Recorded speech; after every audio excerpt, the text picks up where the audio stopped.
beautiful, beautiful Earth Angels. Welcome back to a daily dose of love, and we're going to be channeling into a poem that will have synchronistic channeled messages in from your angels, spirit guides, and from the frequency of unconditional love.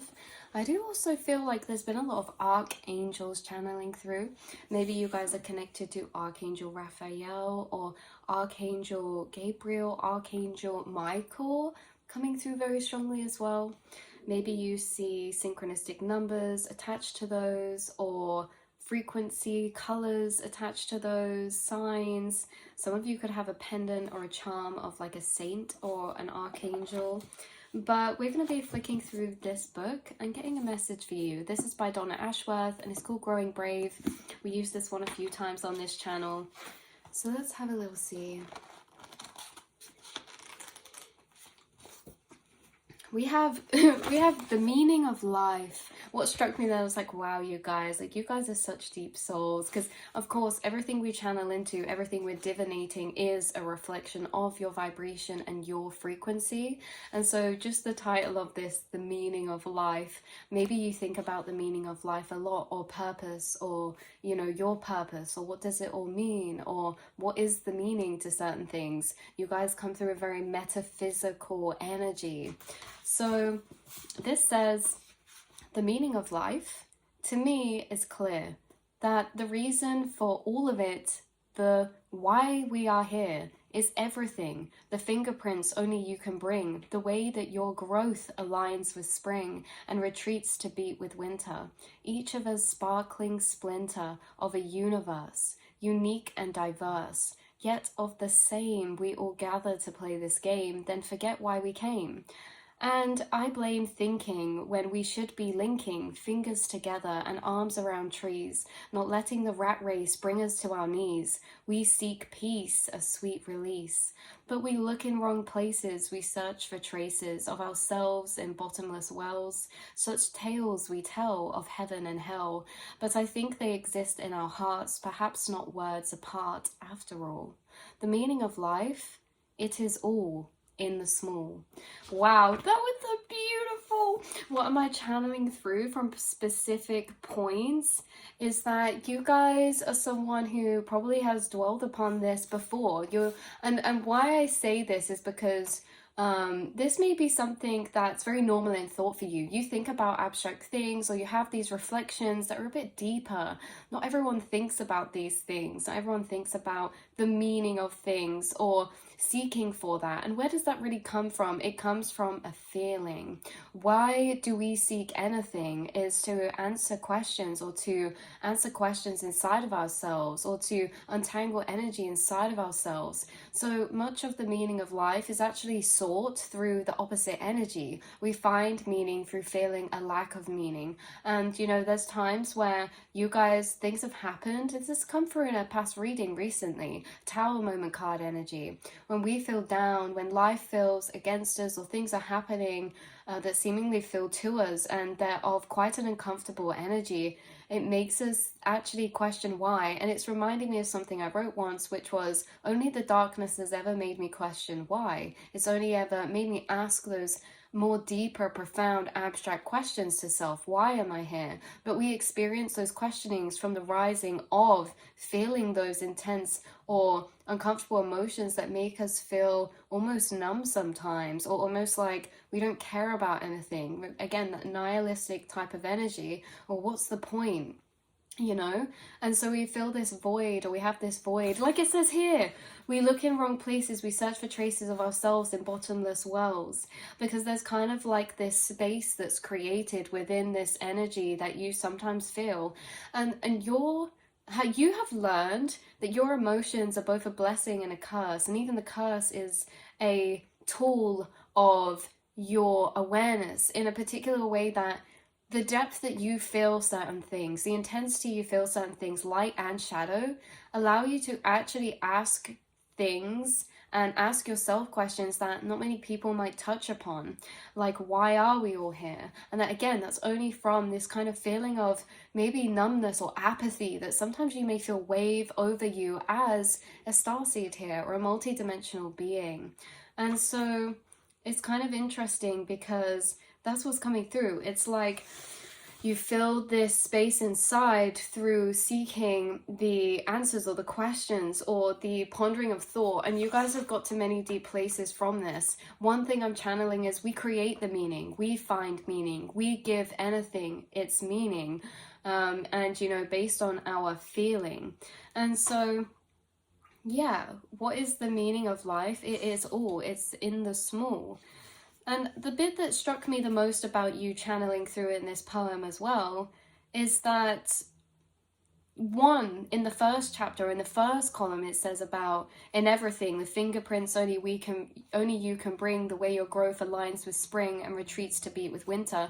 You're such a reflection of collective energies, of the weather, of nature.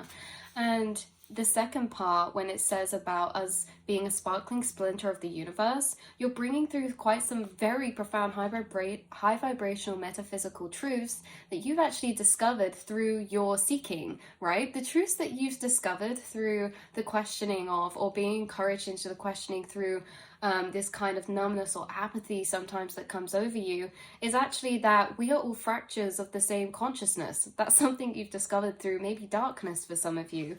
For others of you, yeah, the sparkling splinter of the universe, we're all unique and diverse, yet of the same. So that's actually a really profound truth to actually touch upon.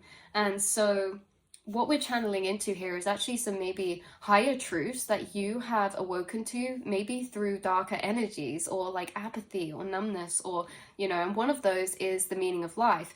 And that is intertwined with many things. So we create our own meaning. There's truth that's different on every single level of vibration or state of consciousness. There is not one reality.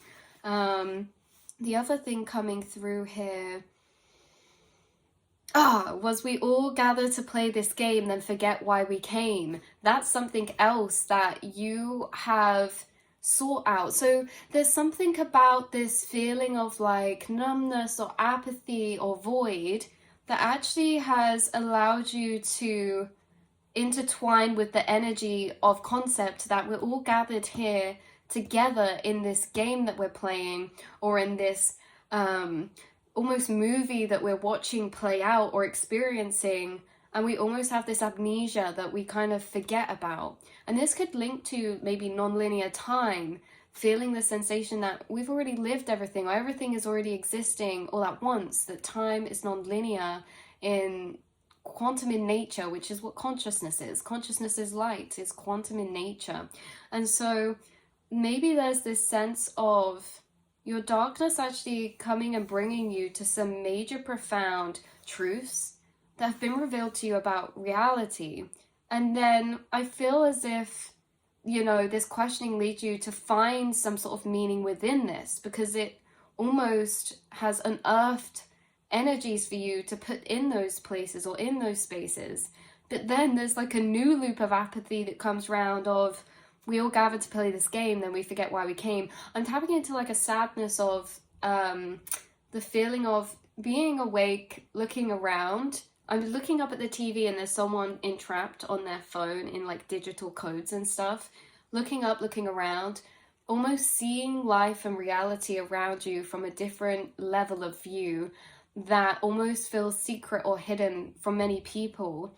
And that when it says we gather to play this game, then forget why we came. But if you forgot that you've forgotten, then you've remembered. So you've remembered that you've forgotten, which means you've remembered why you've came.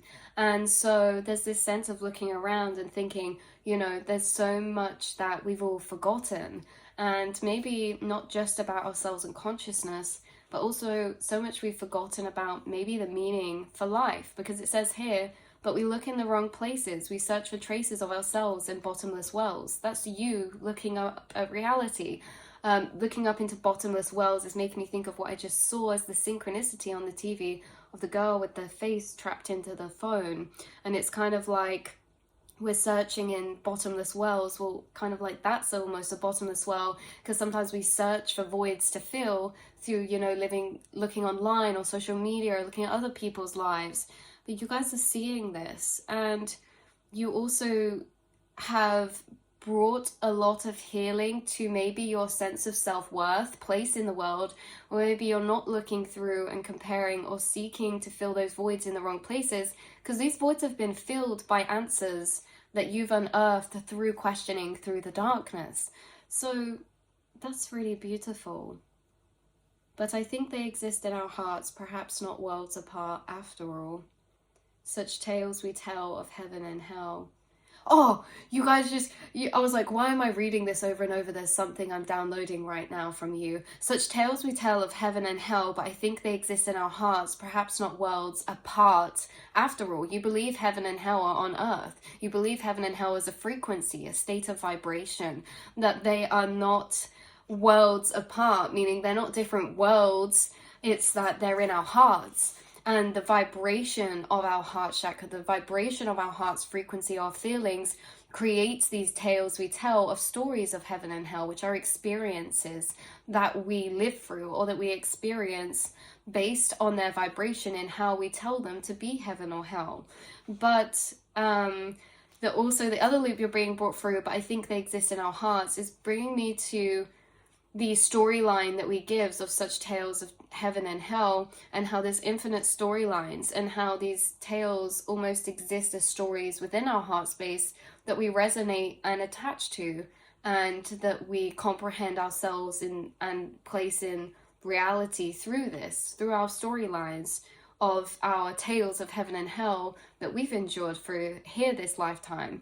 And yet they could be one and the same thing, in a sense that now that you're seeing, or you're bringing me to this view of how your darkness has led you to some of the deeper questions in life to fill certain darker voids, it's kind of like this energy too of everything is created in opposites, or everything is experienced in opposites. Are heaven and hell really separate? Do they create one another to coexist together? Are they a part of the same storyline, or are they tales from different worlds, right? So that's what I'm channeling through. These were the pages 290 and 291. But you guys, the meaning of life, you may find this video on a day where you're kind of contemplating the meaning of life. If you're not contemplating the meaning of life, you could feel almost apathetic, or a bit like something you can't quite place your finger on sometimes. And it is a bit of a darker energy, but it doesn't mean that it's one that's necessarily bad to experience. It's one that allows you to seek and reach deeper spaces of thought. So there are certain days or times where maybe you feel more apathetic, or you feel kind of a bit like, I don't know how to describe it. It's like, oh, how are you feeling today? I don't know, it's just so much all at once. That's what it is. There's so much all at once, but it's like everything but nothing. And I don't know, there's a lot of organizing you do on these days. So that's the poem coming through, beautiful souls. I love you so much. Hopefully this has been a reflection of your mind, or your energy, or your emotions in particular ways, to validate those energetic processes you've been through, and the pieces of yourself that maybe feel a bit more hidden, or a bit more isolated to yourself. Because remember, those inner parts your spirit guides are with. We're never alone in the mind. The mind is quantumly entangled and is the collective consciousness. And so your spirit guides are always with you in those spaces. I also feel like you could be having channelings with angels or archangels or spirit guides that are bringing you downloads that are kind of like putting together the truer or deeper truth or meaning when you look up and connect together the comprehension you have of this reality or this society. Like they're helping you, guide you through your thoughts to kind of go along these trails, to find these realizations that bring you to these profound places. So I love you guys so much, and I will see and speak to you all in the next reading, beautiful souls. I hope you have a beautiful, beautiful day or night, and beautiful consists within beauty and tragic beauty. I hope that your soul searching, or the voids within your soul, are filled with discovery inside of yourself. And I hope that your joy is expanded and amplified even more, but that all of you is feeling welcome, whole, and accepted, no matter the vibration, no matter the mood. Every frequency has a purpose, and you're always exactly where you need to be. No matter what you're feeling, you are always in divine flow. So I love you guys, and yes, until next time. Mwah.